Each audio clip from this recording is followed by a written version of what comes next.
ನನ್ನ ವೀಕ್ಷಕರಿಗೆ ಶಿವನಾಶ್ರಮ ಮತ್ತು ತಮ್ಮಲ್ಲಿ ಒಂದೆರಡು ಮಾತುಗಳಿಗೆ ಸೂಚಿಸ್ತಾ ಇದ್ದೇನೆ.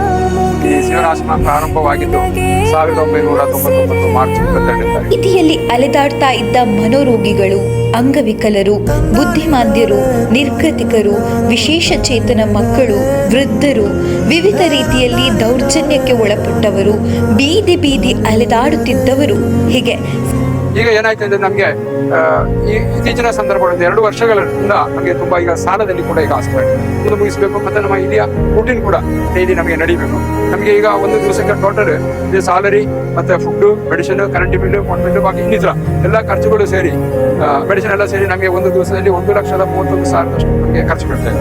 ಅದು ಏನಿದ್ರು ಎಲ್ಲ ಅಕೌಂಟ್ ಎಲ್ಲ ಆಡಿಟ್ ಕೂಡ ಪ್ರತಿ ವರ್ಷ ಆಡಿಟ್ ಆಗ್ತಾ ಇದೆ. ಎಲ್ಲ ಕರೆಕ್ಟ್ ಆಗಿ ಅದು ಮಾಡ್ತಾ ಇದ್ದೀವಿ. ಈ ರೀತಿಯಲ್ಲಿ ಉಂಟು ಈ ಪರಿಸ್ಥಿತಿ. ಆಗ ನಿಮ್ಮಂತವರ ದಾನಿಗಳು